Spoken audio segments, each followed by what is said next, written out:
welcome you. I am Kathy Northington, the Chief Operating Officer for Mississippi Economic Council, and I would like to officially welcome you to MEC's 69th annual meeting. Today, we're kicking off with our first panel, Innovation and Technology. Joining me on stage today are some of our top leaders in innovation and technology that's going to talk about the latest developments, the trends, and what's going on in the state of Mississippi with technology and innovation. I'm going to start introducing each one of them. Each will have 10 minutes to talk about what we're going to talk about today, technology and innovation. We have time at the end for questions and answers. We're going to start off with Ms. Carla Lewis. Carla is the Chief Information Officer for C Spire. With more than 20 years of IT experience, Carla is responsible for all aspects of software and development, including systems for sales, service, product delivery, and billing focused on delivering exceptional customer service for C Spire. Next to Carla, we have Mr. Gerard Gibbert is the CEO of Venture Technology, an IT solution provider and a managed service provider headquartered in Ridgeland, Mississippi, founded in 1986. We have Mr. Tony Jeff, serves as the President and CEO for Innovate Mississippi, and is a technology evangelist who speaks regularly on emerging trends and strategies in technology. We have Ms. Stephanie Rippey here, is a member of a Watkins & Eager law firm, PLC in Jackson. She was raised in Mississippi and has spent her entire 25 years practicing her career there. And my friend right next to me, Bailey, the troublemaker of the group, was admitted in the Mississippi Bar in 2012. He practiced his focus on commercial lending and finance, government relations, public utilities, and real estate. Can you please welcome our panelists to the stage? Carla, we're gonna start with you. Okay. C Spire, right here in Mississippi, this tech movement. Tell us about it. Talk about the C Spire tech movement and what you're doing here. Well, Kathy, the C Spire tech movement, is really all about us transforming Mississippi, transforming the state, that we live in, to make sure that we're prepared for the future. And that future is with, technology. We can't do without it. There are 4 key components, of our tech movement. The first one is one that we feel that it's essential. That's really talking about our tech workforce. We're preparing our workforce of tomorrow. If you think about it, we all know about, the skills gap, that we have across the nation, and we have that same issue right here, in the state. So when we think about all the initiatives that are in flight, we have several, and we cross really all age groups, all barriers, even, to teacher education. But we're all about trying to raise that awareness and also about educating so that we can fill that funnel, so that we have the skilled workers that we need to fill the positions, all the open positions that we have. We talk about the state initiative is one of the areas that we're partnered with the state and with CS4MS, which is the state initiative to get computer science into all of our, Mississippi, classrooms. And working with them and trying to help us in the area of teacher education, teacher training, so that everyone is equipped, right, really to train and teach our students, and also to help them understand that there is a great career path, but it's also a career path that's very, very, important, to the future, of our economy. C3, we call it the C Spire Coding Challenge, is another key component of that tech workforce area. That's a coding competition where we bring area high schools really across the state to our office to participate in a day-long competition. And it's about coding, but it's all about really about teaching them those computer science concepts, those problem-solving skills, those critical thinking skills that they need to be able to fill the positions, of the future. And we're also going to start really a C3, for younger age students as well, because we know that this conversation needs to start very early with our kids.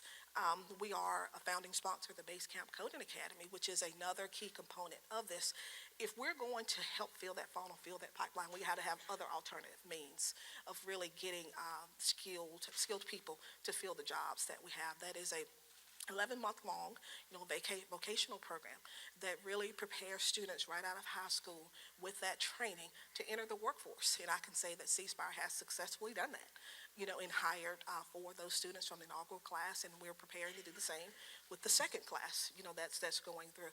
And we've proven that model really works. Many of you have probably seen Pepper, and that's all about, bringing technology and robotics, that's our human robot, to our youth. And again, it's all about that awareness. It's all about them connecting the dots between from where they are today and also knowing what those opportunities can be like in the future. And our scholarships, for my Mississippi University is all, technology related. You think about all of these things, that we're doing, because, and this is an area where other people, other industry, can join in to help us in these efforts. But we feel that if we don't reach our youth and we don't reach our children, there's no way for us to close that gap. And that is really what we have to do. And then once we train them, we got to keep them, right? We think about our millennials, who are leaving. There are jobs right here in our great state of Mississippi that's advancing technology, that's working on the latest and greatest technologies. Again, all of this is about bringing about and making sure that people are aware of what we have right here. The other part of the tech movement is access to broadband. And we know that with C Spire, the stat is we're the 49th most connected state, right? We feel that it's our obligation, to move that, right, to move the needle there so that we are seen as a leader, in that space. So we will, deploy, and we are deploying and will continue to deploy technologies that allow us, to really bring high-speed internet to every home, business, school. You think about the impact that it can have, on our communities, because without us, we feel like that we won't get there, and that's why we're pushing that initiative, tech innovation. You think about bringing about efficiencies in what we're doing. We have a smart city trial in Ridgeland right now. You think about bringing efficiencies to our cities. Think about telehealth and what that can mean, to the individual with health conditions, Internet of Things. Digital experience is the fourth part of that. That is truly us, really about us being easy to do business with, having that digital first, mentality. And it's very important for us using artificial, intelligence and machine learning, those technologies that allow us to really truly change how we interact, with our customers and providing that superb, customer experience. You think about all four of these categories combined together are very powerful, in helping us really to move Mississippi from where it is to be in the top. Our goal is to be number one. And we feel that it's our obligation as one of the technology leaders in the state to lead that effort, and that is what we're doing. Thank you. Thank you, Carla, and thanks for giving us that insight on what C Spire is doing in the tech movement. This is the technology panel, so if you have one of these technology devices, go to #annualmeeting2018. If you see something or hear something that you want to share, please post it. And for those that are not quite into the tech movement, you can hit pound annual meeting 2018 MEC. We're going to move over to Jared. Jared, we're talking about this iCloud and iCloud technology. Can you tell us about it? Give us some insight on what it is, what can we expect from it, how can we use it for our companies, our corporations, personally? Talk to us. Sure. Yes, so I get to talk to you today about something that you just don't hear anything about, the cloud, right? You don't hear that word. It's kind of out of sight, out of mind. No, really, the challenge with the term itself is how do you define it? And one thing about the IT industry is that there are no definition police, if you will. It really takes on whatever form you want. So in some circles, it's considered a computing platform. In some, it's considered a technical architecture. It could also be considered a consumption model. It could also be considered a religion. You see, Moses was the first person to ever download data from the cloud on a tablet.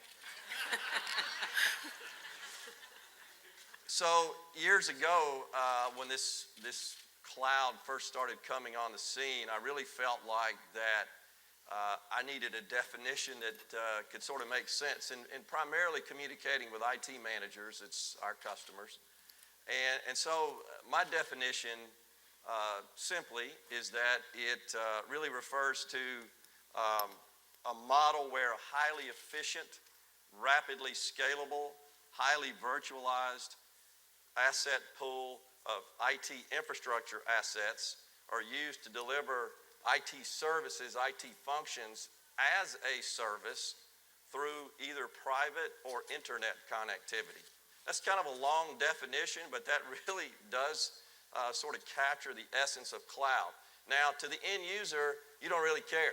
You just know that when you've got your mobile device, your tablet, your laptop, your PC, you want to log on to some application, you want to consume data, you want to connect, you want to access, you want to process. You really don't want to care about where that's coming from, who's providing that, who's delivering it. That really is the value, in fact, of cloud and cloud architectures, is that the end user and the data and the assets and the consumption of that are abstracted from the end user. The end user really is kind of oblivious to it.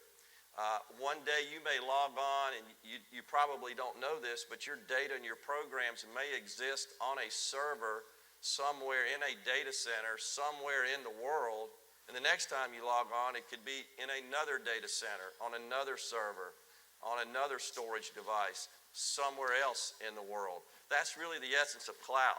IT managers are able to take this giant pool of IT assets, and they're able to manage and orchestrate those through single pane of glass, is kind of the term we use in the IT industry, really referring to the use of software at a console, at a PC or multiple PCs, if you will, or other devices, where they can manage and orchestrate and administer those assets very rapidly. So when you think about, well, what sorts of services can I consume from the cloud? I think most of us are used to our smartphones and all the apps on those. And all those apps are communicating with applications and data and infrastructure, as I said, that's stored somewhere that you don't know.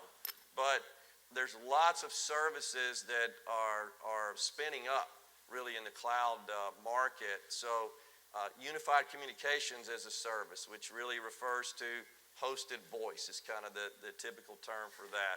Infrastructure as a service, that usually refers to servers that are available on demand.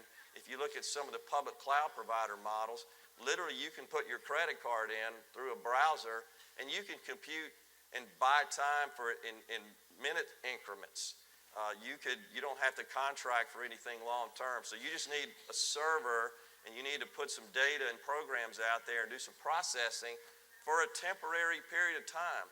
You can see how valuable this is to the software development environment, where they go to management and say, look, you want us to do this project, for example, and it involves the development of software applications. We need all these assets, but we only need them for 6 months. So we got to go spend millions of dollars, bring all that stuff into premises, write those software applications, deploy them. Well, we don't need those assets anymore. That's really was the genesis of cloud, frankly, was for software development. But it's gone way beyond that, far beyond anything we ever expected. But software as a service, you're probably familiar with Salesforce.com. Those guys really invented the concept of software as a service. It really means you don't buy licenses to the software. You simply subscribe to that software. You use it, you consume it for a monthly fee, if you will. And they take care of all the overhead associated with managing and monitoring and orchestrating and patching and securing and anything involved in delivering that software. Video as a service. This is a service that we actually offer at Venture. Wi-Fi as a service. You don't think about that, but rather than you purchasing all of those assets, managing that, having all the people to take care of that internally, you can purchase that as a service and consume it as a service from providers that do that really for a living. Virtual desktop as a service is a very common one that we offer at Venture. That really means that all of your applications are stored in our cloud environment, on our servers, on our infrastructure. You simply go to your PC and you've got really nothing installed on it but a browser. You log on and there's your desktop, which is served up from our infrastructure, and you just pick the applications you want to use, you consume those, and you pay for that essentially as a service. How about new services? Authentication as a service. You can kind of figure out what that is. Compliance as a service. Project management as a service. We're moving to a consumption-based economy, clearly, and I think the cloud is driving that. A quick case study of one we just completed at Venture. We currently have about 50,000 subscribers, individual subscribers to our cloud services. We have a multi-data center, geodiverse footprint that includes our data center in Jackson at the Jackson State East Center. It's been around since 2001 when we launched it. It's experienced less than 5 hours of total downtime in the 18 years it's been in service, and that includes Hurricane Katrina, where we didn't miss a beat. All of our backup systems tested for months and months. When we finally had to put them into production use, they came on, they powered our systems. Our users, which are all over the country, some outside of the country, continue to compute. We'll note to you that we had water problems out at the Jackson State East Center, so we couldn't use the bathroom, but we kept computing. Never lost computing. We have a customer called Omron. Omron this is kind of a typical case for cloud consumption services. Omron, if you've ever been to the doctor's office, had your blood pressure taken, you might notice that blood pressure device is manufactured by this company called Omron. And Omron is a Japanese-based company. They're a $9 billion company. Their North American headquarters is in Chicago. We have a business applications practice that provides their ERP consulting implementation services. We recently converted their entire North American ERP platform to our facilities, both in our data center here in Jackson, and also backed up to our data center in Englewood, Colorado, the Denver area, and we also have a third facility in Naperville, Illinois, which is suburban Chicago. So they moved their entire ERP, all of their critical business applications, to our cloud. And they consume it that way, as opposed to having the staff, the CapEx involved with deploying those assets, all the other overhead. You know, computing is a lot like owning a horse or a boat.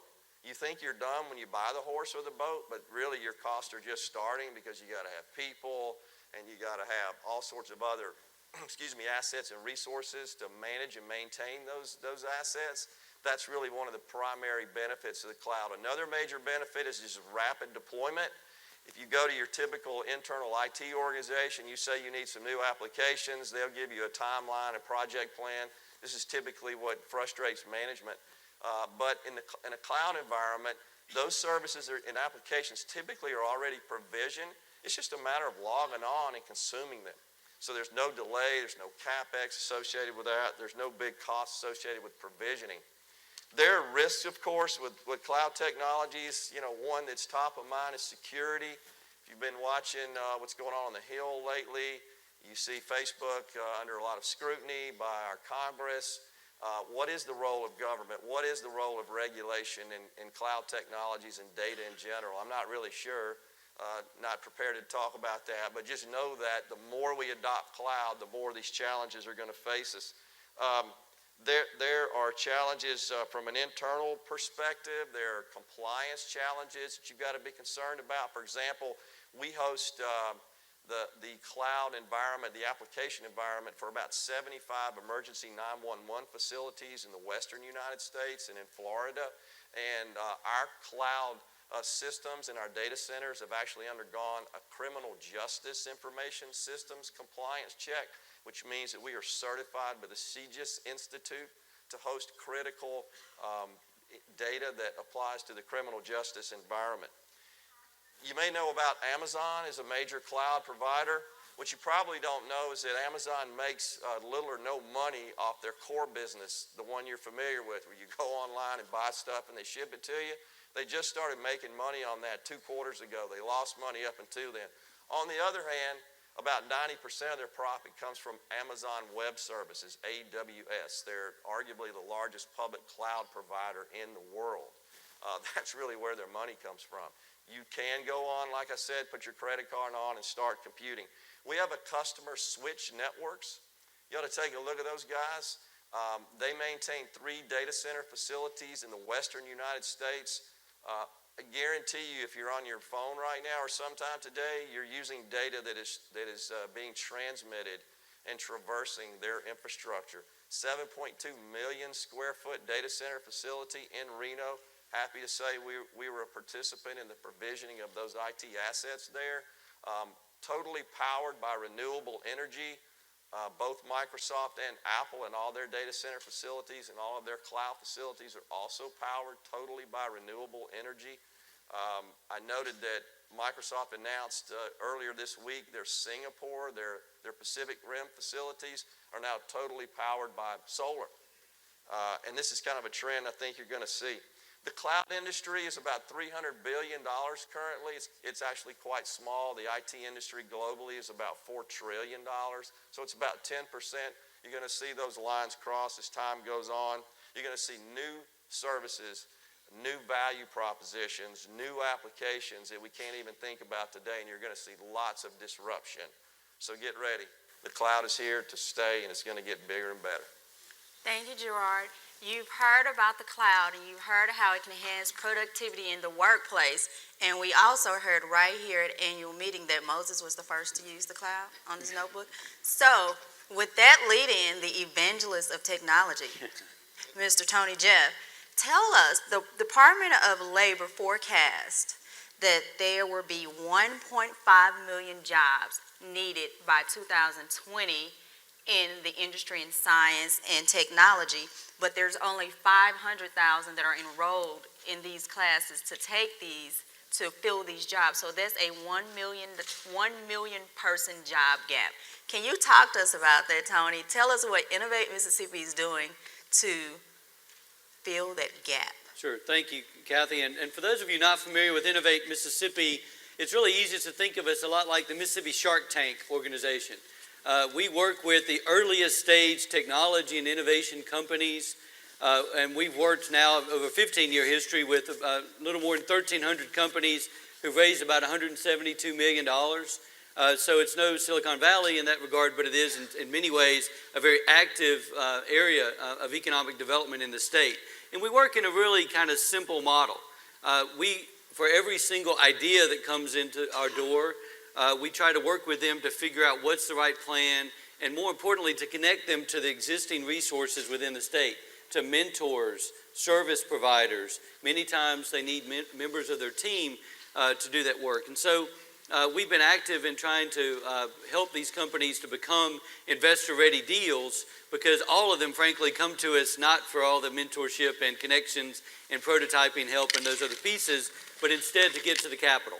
And so we work through a Mississippi Angel Investor Network, manage the Mississippi Seed Fund, and are in the process now of organizing many of the statewide investors into angel funds, kicking off right now with a fund that will close in the next 60 days. That really goes from Tupelo to Louisville, including Columbus and Starkville, and it's going to be a group of angel investors closing on that fund. So we've been active in that space for a while. But one of the things that we discovered early on was very important is the ecosystem has to be correct for these companies to be able to grow. They can have the right strategy and all of those pieces, but they're going to have a hard time doing so if the ecosystem around them is not the right ecosystem. We've always used the analogy of the scattering of seeds, and some of those seeds land in areas where they can grow and do very well. We've seen FNC in Oxford grew to be a significant company that sold for $500 million about 18 months ago. And other companies that have been able to do that, but many of them struggle in getting all the pieces they need. And startups in particular struggle. We need more mentors, more service providers who get startups. There are a lot of accountants and attorneys and marketing folks who just are not flexible enough to work with these crazy startups who may be a while before they can pay them in some cases. And we need all of those. We also need, frankly, we need more serial entrepreneurs. We've got a big state, and we often will see a retiree come back to Mississippi with who's ready to work with companies. But if they retire to Carthage or Louisville or Kosciuszko or Columbia, it's hard for us to know about them first. And second, it's hard to connect them with the startup who may be in Jackson or Oxford, Starkville, or elsewhere in the state. And so we've really been thinking about the ecosystem and the needs of the ecosystem for a long time. We still are working on all those other areas, but one of the things our companies needed were software developers. We were seeing our companies that were really almost from day one having to choose to outsource their software development elsewhere. and not able to find the resources they need here. And we also saw many of our companies that had grown to be 100, 150 employees who had made the strategic decision to really do a lot of that work outside of Mississippi. And at the same time, we had graduates of our universities who were leaving the state not knowing about those opportunities. And so in 2016, we formed a group called Code Mississippi. And it was a very simple idea. It was, let's get everyone involved in computer software development coding together. The meetup groups, the entrepreneurial groups, all of these together, and let's talk about what we can do to improve the ecosystem, in coding in particular. And so you think about it from a simple way. We put a bunch of dots on the map. Our first step is connect the dots, and let's talk about what we can do. In some cases, it's just a matter of not knowing about all those other activities. But the other piece of that is, what can we do to grow the size of the dots and to put new dots on the map? And so through the Code Mississippi initiative, we had a bunch of these folks talking about a bunch of different things, but we were really fortunate to have, as a part of that group, Glenn Evans and Kagan Coughlin, as Carla mentioned, the Basecamp Coding Academy, a couple of the founders involved in that. And it was before they had launched Basecamp, but they were telling us about the model, and then in 2016 launched the model. And we talked to them about trying to expand all over the state, and they really are focused in the Water Valley community, but were nice enough to share really everything they knew about the process. And so we launched in 2017 the Mississippi Coding Academies, with a Coding Academy here in Jackson and also one in the Golden Triangle in Columbus, really under a model that is unique, I think, to Mississippi, really invented by the Basecamp model, to take recent high school graduates, not going to further college. Some of them, in our case, have been to college, community college, or even a four-year college, but they're not going to further college. We're not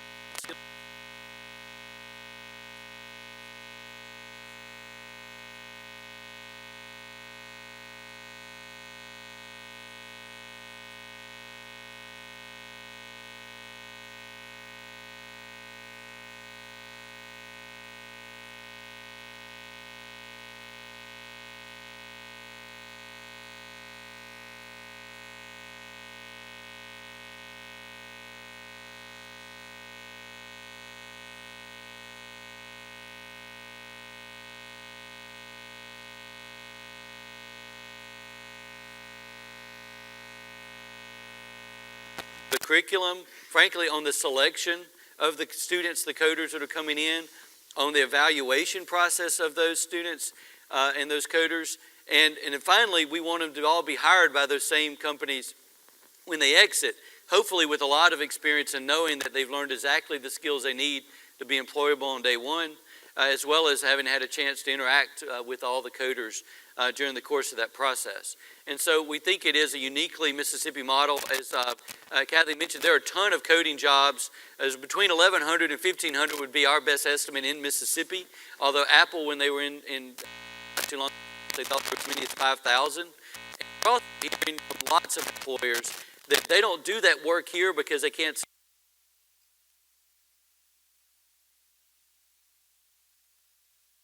love to have their own unique systems, but because they know they're not going to be able to support that through employees, they know they're not going to be able to develop in the first place. So we know if we filled 1,500 jobs, there'd be another 1,500 basically in that space.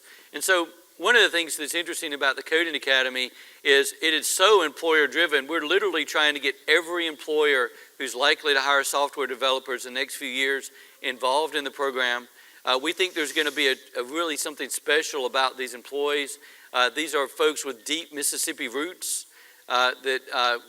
what we found, even from talking to a lot of the employers, it's not at all uncommon for the employers to hire coders and software developers, pay 25% of their first year salary for a finder's fee, pay relocation, and it's almost guaranteed, unless they meet somebody that becomes their spouse or put down other routes like that, that within 3 years they're looking for another job elsewhere.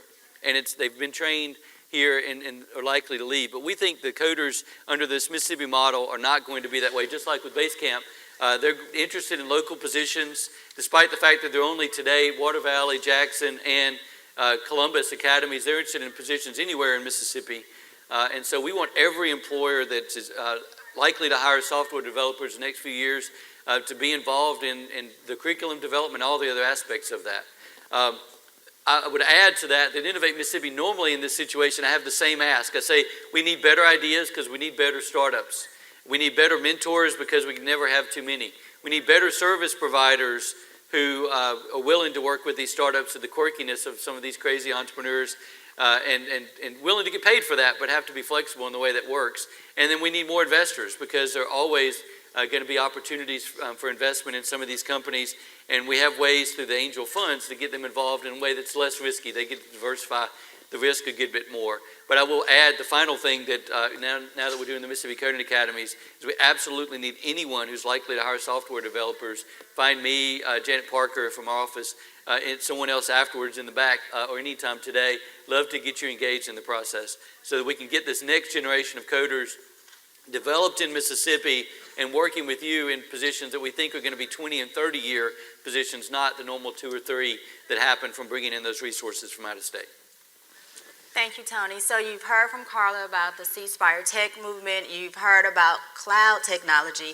Tony, Jeff is trying to connect the dots with these industries to fill these jobs with coding academies and connecting the employer with the students and finding the need. We have Stephanie and Bailey here. With all that going on, how do we protect ourselves? How do we protect our corporations personally and within our organizations? And how can we train our employees to be prepared for this? Stephanie, Bailey. Yeah, so I always feel like I need to make a public service announcement and say, and thus ends the uplifting part of the program. Wah, wah, wah, and you can hear from the lawyers who they save for the end. Bailey and I are here to talk to you today about some of the risks that come with all the cool technology and the innovations that are going to bring jobs to the state and do incredible and uplifting things.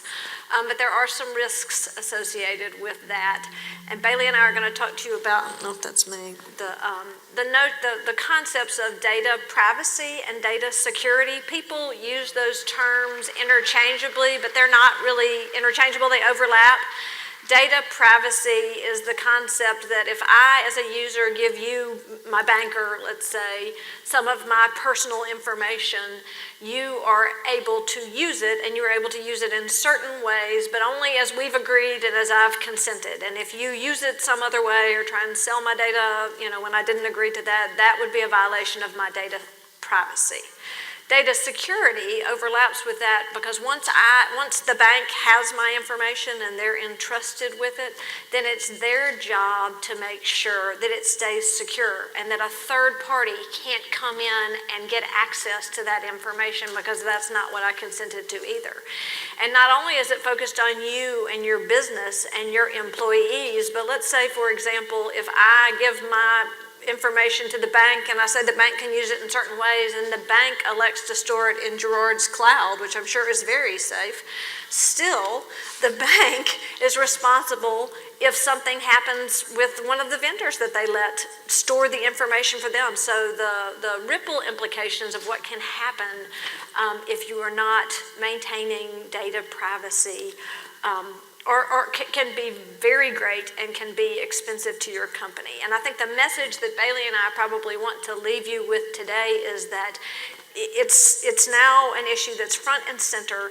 You've got to focus on data privacy and data security, and you are going to have a plan now before anything bad has happened to your company, a plan, and it's not going to be enough for the computer guy to understand what you're doing and for the CEO to understand what you're doing. You're going to have a plan from top to bottom that everyone and all of your employees are invested in and understand, because your employees are going to be your greatest asset as far as protecting. They're also going to be your greatest vulnerability. They're going to be the ones who are interacting with the technology that brings the risks. And I think Bailey is going to talk to us a little bit about some of the risks that are out there. But I think before you do that, Bailey, can you start us off with some of the scary and depressing statistics about what a data breach can cost a company? Absolutely. As you can imagine, data breaches are expensive, regardless of what size company you are. In 2017, the average cost of a data breach was about $225 per record stolen. So even in data breaches involving small companies, the number of records stolen often reached into the tens of thousands. And so, you can do the math and it adds up quick. But, in terms of your workforce and your employees, as Stephanie said, you would probably say that your employees are your greatest asset, but they can also be your greatest vulnerability. They're interacting with your company's technology on a day-to-day basis. They're using your computers to surf the internet, access email, and access the data that's stored on your networks. Additionally, it's becoming increasingly common for employees to use their own smartphones and tablets to access company email remotely. And as you know, company email often contains sensitive information. So this situation really presents a big risk for most companies. And the primary reason is that in so many cases, employees simply don't understand how their use of your technology can cause your company significant harm. Criminal hackers today are using increasingly sophisticated tools and methods to actually target your employees individually. One of these methods, for example, is something called social engineering. So a criminal hacker will research your company, and he will figure out what its organizational structure looks like, what its hierarchy looks like, who works for whom, who works in what department, and he will also research your employees individually. Using social media, that hacker can figure out who your employees are friends with, what they're interested in, what other organizations they're connected to. And he can use all of this information to attempt to manipulate and deceive your employees into giving him access to information that he should not have. And this is, one example of this would be a criminal hacker sending an email to someone in your accounting department. Let's call her Jane. All right, so Jane gets an email from this criminal hacker, but the email looks like it's coming from your chief financial officer.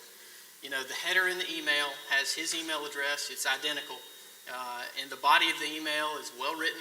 There are no grammatical errors. And it might be asking for information that would allow someone to access your network.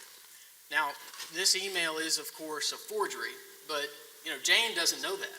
And from her perspective, this is coming from the CFO, someone in a position of authority over her. I mean, this is, her boss's boss. And so, human nature being what it is, Jane doesn't want to make trouble by picking up the phone and calling the CFO and asking him, hey, did you actually send this email? Instead, she simply responds with the information requested and, does not realize that she's interacting with a criminal, not your CFO. Another quick example would be a similar situation in which a hacker emails Jane, but the email this time contains something called ransomware, which I'm sure y'all all have heard of. It would be in an infected attachment, so a PDF or a Word document, and the email would ask Jane to click on the document and review it, which is a reasonable, non-suspicious request. It's normal, and from Jane, again, this is coming from a trusted source, and as soon as she clicks on it, that ransomware would be downloaded immediately onto your company's servers, and it would encrypt that data, and you would get a message from the hacker that would essentially be, he would tell you what's going on, and he would say that he's happy to provide you with the key to decrypt all that information and get your files back in exchange for $10,000, right? So he's holding your company's files hostage. And this is something, it's common, and these things they're hard to spot. But these are just some examples of how your employees, well-meaning, well-intentioned employees can cause a lot of harm to your company, not realizing it just because they don't know how to interact with your technology responsibly and safely. But I think Stephanie is going to tell us a little bit about some things that you can do to address these issues. Yeah, so I don't know if y'all have seen it in the newspapers, but there was a ransomware attack on the city of Atlanta in the last couple of weeks, and it shut down city services for days and days on end. So what is a business to do? Because I don't know about y'all, but when I'm watching the news and I'm thinking, if Mark Zuckerberg, who's like Mr. Computer, can't get it right, what on earth am I going to be able to do to try and get it right? And I think the good news for businesses out there is that you don't have to get it right. You don't have to make sure that your business is an impenetrable fortress that no one can get into. What you? That was mine.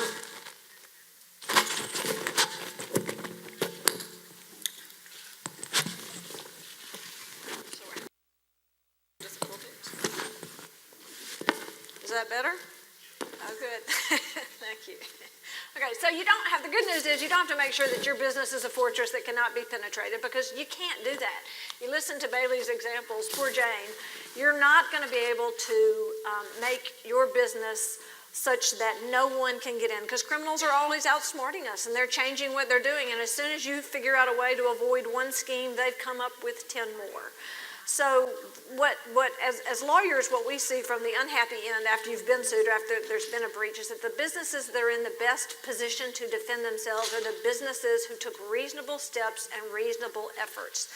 So that you can say to whoever is investigating you, the regulators or the lawyers or whoever, I did what I could to try to make my business not be vulnerable. And a couple of the things we've already alluded to is that you need to have a good information security policy in place, and it needs to be written down. And everybody in your organization needs to have read it and needs to have understood it. I also think that if you will stop and explain to people, you can give people a whole policy manual and say you're responsible for knowing this, and sign here that says you read it or whatever. But you're going to get a lot better buy-in from your employees if you explain to them why you're doing this and the kind of damage that it can do to your business, because this is their job and their livelihood too. Bailey was talking about the cost. That's the financial cost of a data breach, but that doesn't even begin the $225 a record, which is the price now, doesn't even begin to touch the reputational damage that you're going to have to try and repair for your business. And so having good policies and informing your employees what they are and why they are in place and what you are trying to protect to get employee buy-in is going to be a huge starting point for you. And then I think the most important thing from there is to make sure to train your employees. And again, you've got to train them all the way from the top down to the bottom. And I think that Bailey is going to talk to us a little bit more about the training of employees to try and protect your business. Yeah, we don't have time to talk about all of the things that you should cover in the training. I wish we did, but that's it's a lot. But I would say one thing as to how you conduct the training itself. A lot of companies will hold one training a year, and it will be maybe all morning or all day, sometimes more. But most people don't pay attention very well after about 45 minutes. It's hard. So you really lose the majority of your employees after that 45-minute to an hour mark. Something that we recommend is that companies, instead of doing one big training session once a year that people end up forgetting about months later, split it up into different subject matters and different training sessions that you maybe do on a quarterly basis. And these training sessions are shorter. And something, this does two things.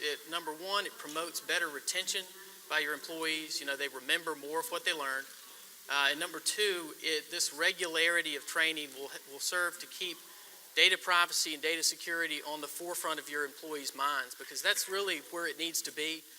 Like we said, they are interacting with your technology on a daily basis, and so this needs to be something that they're thinking through regularly. But we think if you go with that approach, that will pay dividends in the long term. But I believe that is all the time we have. I appreciate you having us today and for your time. I'm going to turn it back over to Kathy. Thank you, Bailey. Thank you, Stephanie. Like Stephanie was mentioning earlier, yes, we're talking about technology and we're talking about innovation, these great ideas, but there are also another group of people who are thinking about great ideas to get to this information and use it. So with all that being said on stage today, we have a few minutes for questions and answers, because I'm pretty sure there's someone out there that want to know about the cloud or want to know about the tech movement or how you can connect the dots with Innovate Mississippi on connecting with the coding academies and what they're doing in the state. And if you have any compliance questions or wondering how we can help you with the tech movement here. Questions?